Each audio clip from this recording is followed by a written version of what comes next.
The Barons of Memphis, Marnie Gellhorn.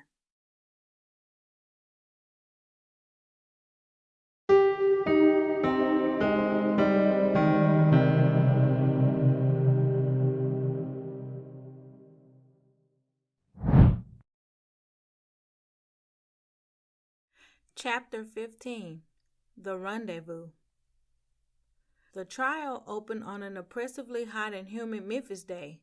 Supplementary fans had been brought into the courtroom to help combat the heat of the bodies of the spectators that were jam-packed into every last seat.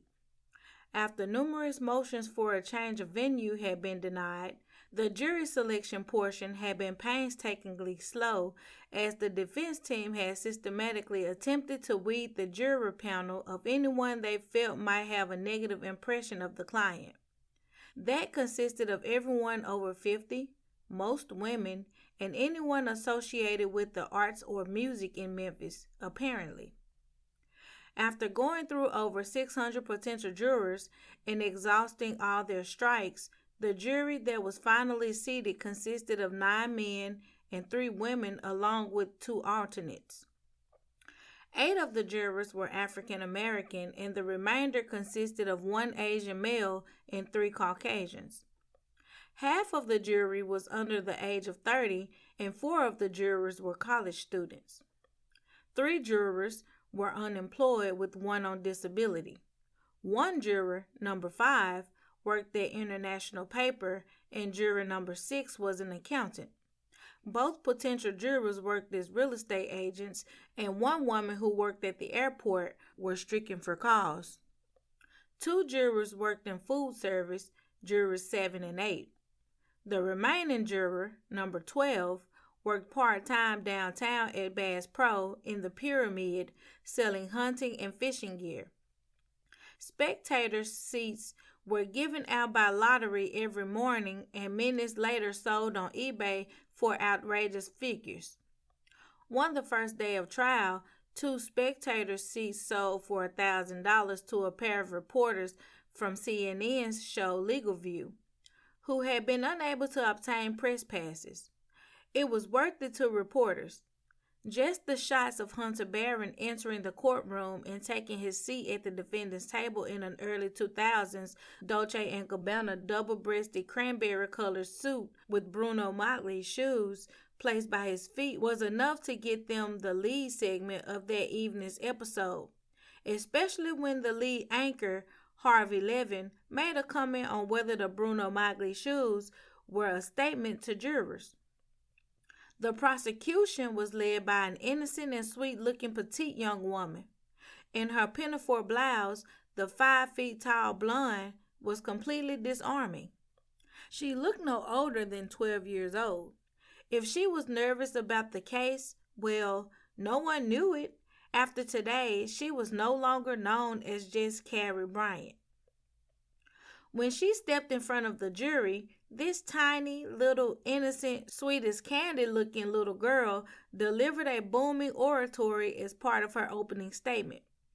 She took just a minute as she shuffled some papers to think of her grandmother back in Money, Mississippi before starting. "Hi, I'm Carrie Bryant from the prosecutor's office," she said, with her voice coming out with a soft southern accent wavering slightly. But as she spoke, her voice built in intensity and strength. "We are here today to talk about this crime and this victim. Our victim, Belle Barron, was an institution here in Memphis. Everyone knew her. She was a pillar of high society. She was a realtor and everyone knew her. In fact, she sold many of us our houses. But not only that, she was a person." Her voice continued to gain strength. "She did not deserve what happened to her, and by her own son. Now, many of you know that Belle was the widow of a very important man here in Memphis, a great man, a man who helped give some of us folks sitting here many of the rights that we enjoy to this very day. Her husband, Hunter Barron II, was one of the lawyers in the big civil rights trials in the 1960s. He was shoulder to shoulder with Martin Luther King Jr.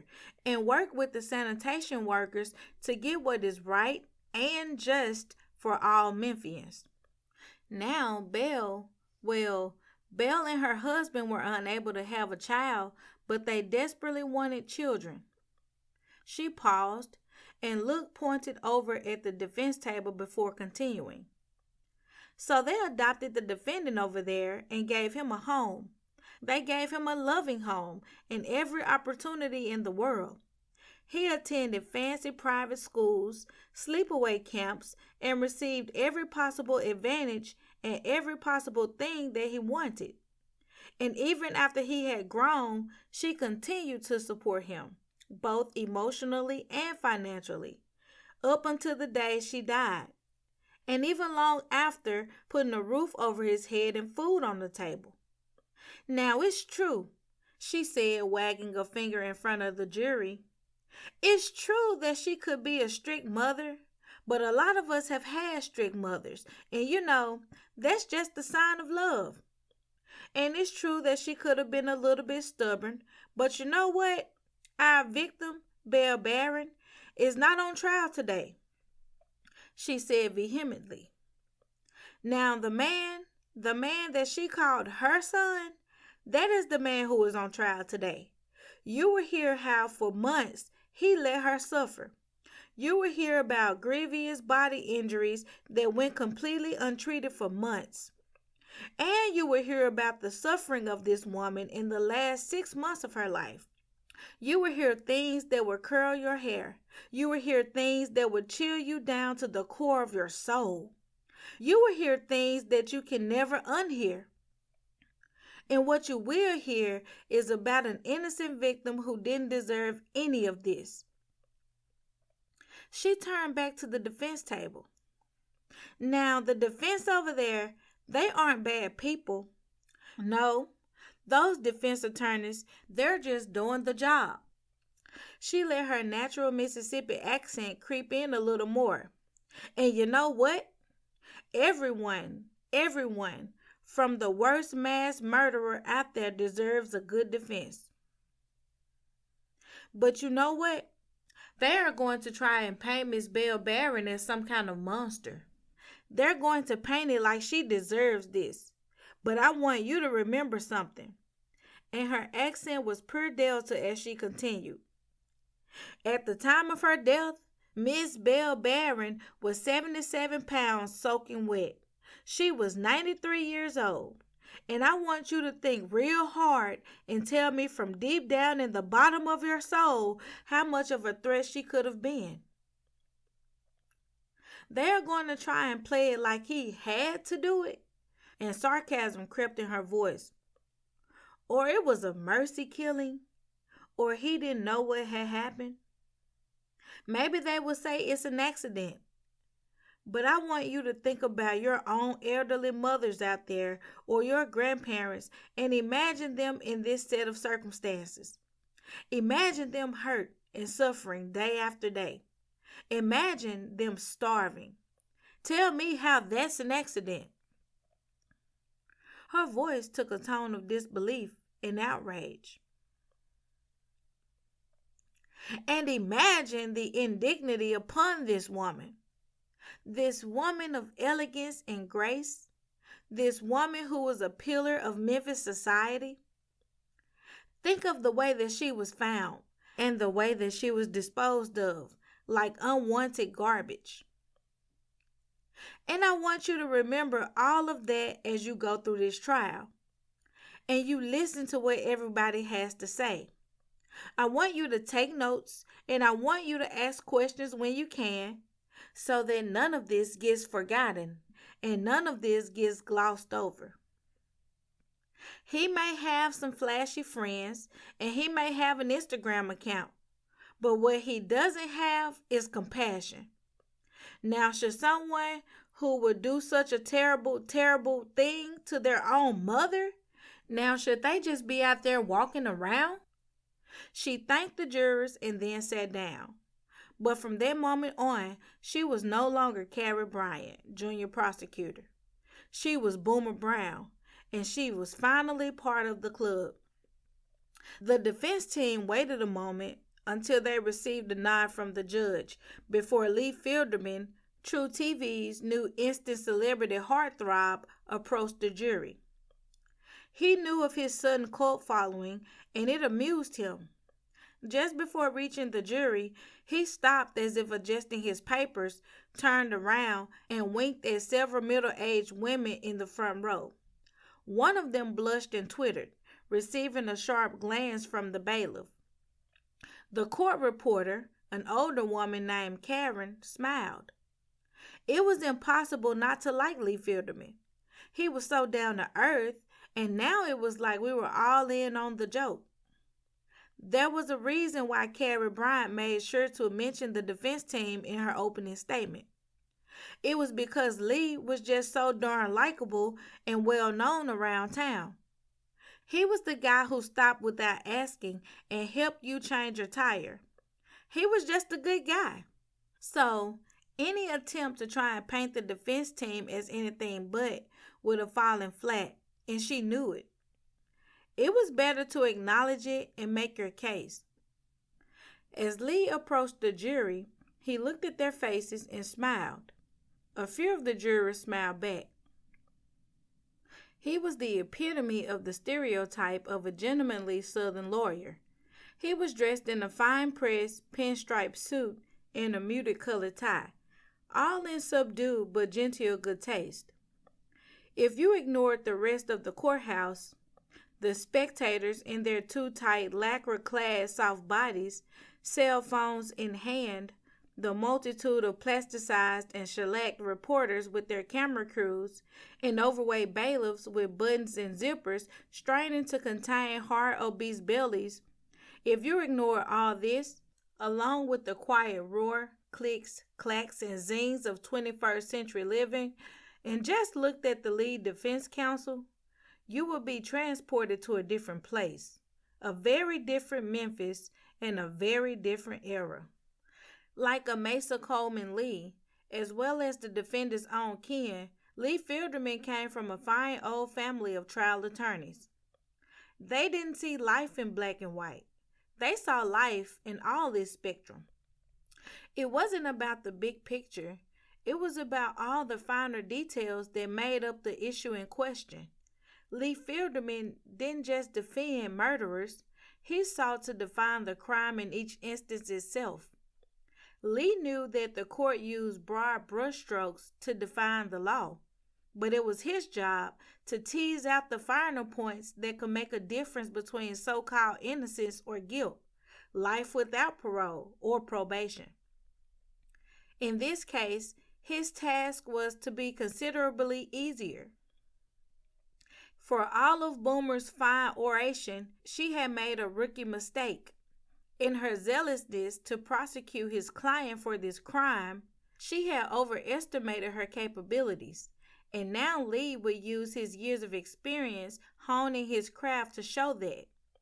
In many ways, Lee should have been and could have been well acquainted with Hunter Barron. They were both Jewish and about the same age. They grew up in similar social circles. In fact, they might have been friends if Hunter's family had stayed at Temple Israel, where the Filderman family had worshipped for generations. But they didn't.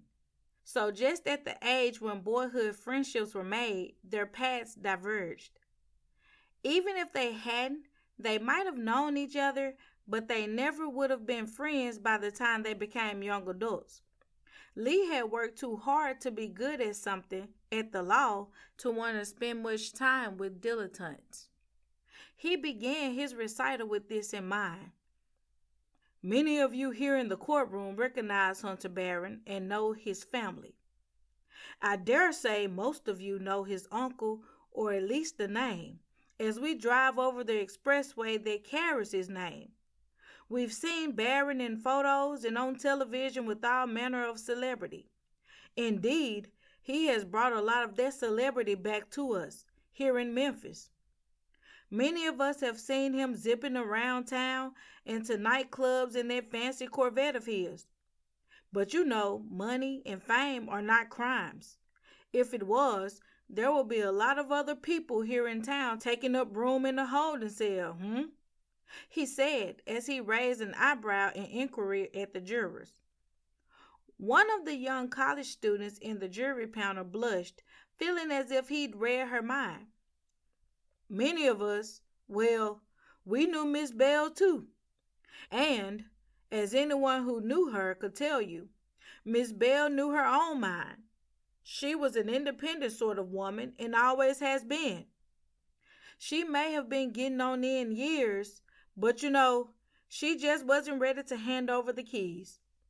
Speaking of which, Miss Bell had just purchased herself a new white Cadillac coupe not too long before her tragic accident. And let's be clear, folks, that's all this was, just a tragic accident. He paused for a careful effect. Everything else is just vindictiveness in light of Mr. Barron's personal tragedy and loss. He took a breath and stated, and the state cannot prove otherwise. Now, my esteemed young colleague in the prosecutor's office, she has the best of intentions. She's just trying to do her job and do it the best she knows how. Everyone here is upset that Miss Bell has passed, so we can all certainly understand her instinct to seek justice. But there is no justice to seek. There was no crime. The only crime is that of society that sometimes forgets and ignores its elderly citizens. A society that didn't notice that Miss Bell hadn't been out and about until her devoted son, after experiencing a devastating injury himself, asked after her care. Yes, it was Hunter Barron himself that drew attention to Miss Bell's plight. Without his concern, her demise might not have been discovered.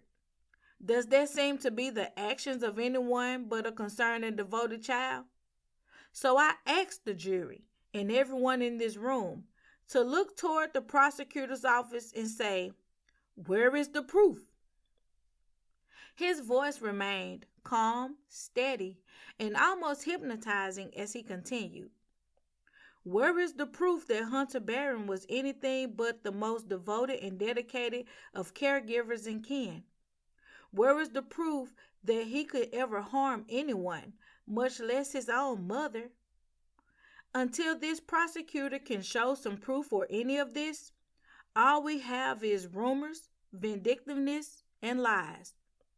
That might be fine for TMZ cable TV," he said with a nod of his head toward the news crew, "but that's not how justice works." Through the opening arguments, Hunter Barron III sat tall in his wheelchair, shoes set next to the chair.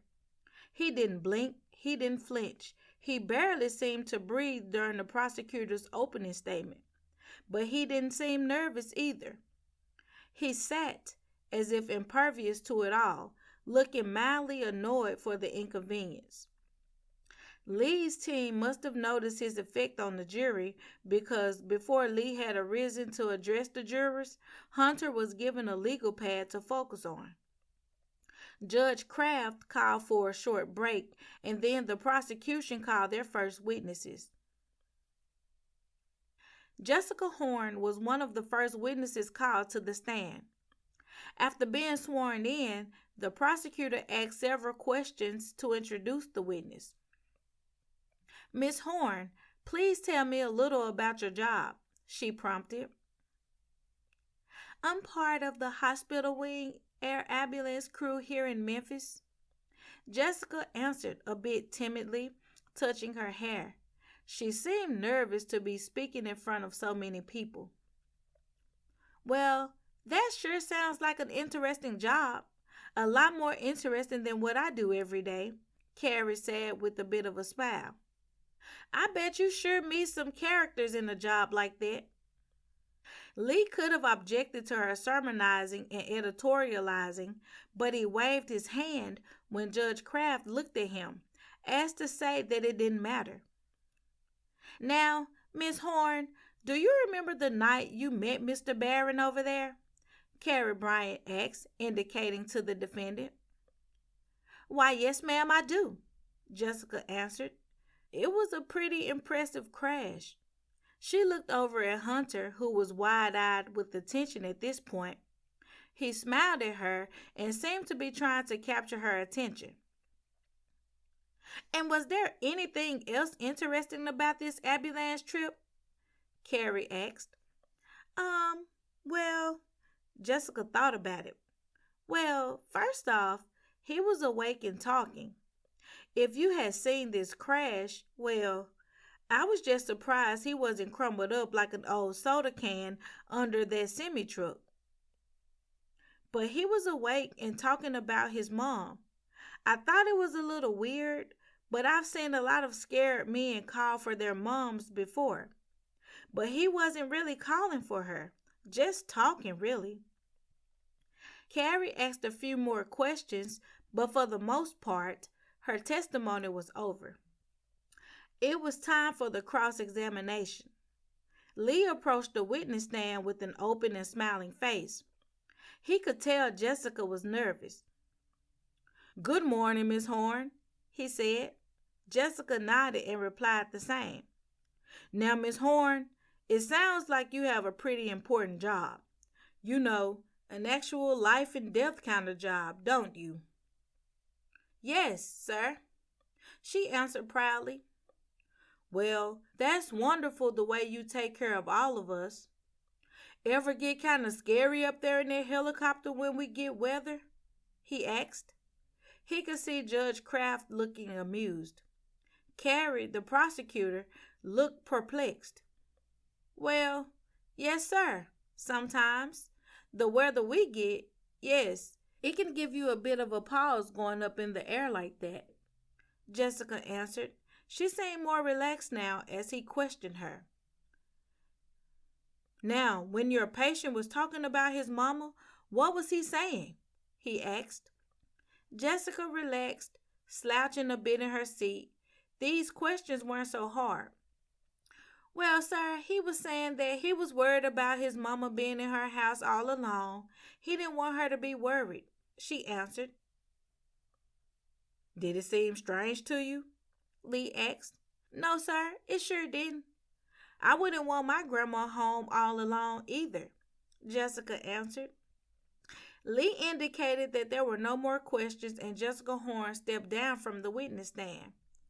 After Jessica, the prosecutor called two of the emergency room staff from Vanderbilt Medical Center to the stand. The first, an emergency room physician, testified as to Hunter's condition on arrival. "None of his injuries were life-threatening, but he did have several serious fractures," he stated. He mentioned that Hunter had been diverted to Vanderbilt since the local trauma center had been on COVID-19 diversion due to a high number of cases occupying their available ICU beds. His testimony was fairly brief and went unquestioned by the defense. The next witness was Rachel Alcorta, a nurse practitioner in the emergency room. After a lengthy series of introductory questions to introduce her credentials to the jury, Carrie led her in a narrative of her interactions with Hunter Barron III. "Do you see your patient Hunter Barron III in the courtroom, Miss Alcorta? Would you please point to him?" She turned to the court reporter, Karen, and said, "Please let the record show that Ms. Alcorta has affirmed the presence of Mr. Barron and has identified him in the courtroom. Now, Ms. Alcorta, could you please provide the court with a brief narrative of your interactions with Mr. Barron?" After Dr. Andre Morales, our ER resident, evaluated Mr. Barron, I came by to see Mr. Barron and perform a physical exam. I was there when the social worker came by, and he asked about checking on his mom. I was still at his bedside, consulting with the orthopedic surgery residents about his fractures when the Nashville Police Department arrived. "And what happened when the police department arrived?" Carrie asked. "Well, the police officer said..." Rachel started to answer. "Objection! Hearsay!" called one of the lawyers at the defense table. Lee looked exasperated at the other lawyers at the table. Carrie Bryant quickly answered, "Come on now. These are not state secrets. These are well-known facts of the case. Overruled, Judge Kraft answered. Then, looking at Miss Alcorta, he smiled and said, "Please continue." 2 police officers came to the trauma bay where the patient was, Rachel said, continuing, and told us that Mrs. Barron was dead. They also said that she had been dead for a long time and that they wanted to talk to him, Mr. Barron, about it. They told him his rights to have an attorney and all, but Mr. Barron seemed like he really wanted to talk, she finished. And how was Mr. Barron when this happened? Carrie asked. He seemed pretty A-okay to me. He wasn't in too much pain. He wasn't loopy from the meds. He was pretty calm, and he said he would be happy to talk to the officers, but then he said, I think it was, but my dance card is full at the moment. Yeah, that's what he said, Rachel answered. Did he seem upset or disoriented by the news? Carrie asked. Objection, state of mind. Miss Alcorta is neither a mind reader nor a trained psychiatrist, Kelly Darrow said sarcastically to the judge. Lee shook his head. There was no reason to alienate the jury this early in the trial. The witness is a trained health professional with over 15 years of experience, Your Honor. I think she has the credentials to assess whether an individual is upset or not, Carrie retorted. Sustained, Judge Kraft answered, lifting an eyebrow in the defense table's direction.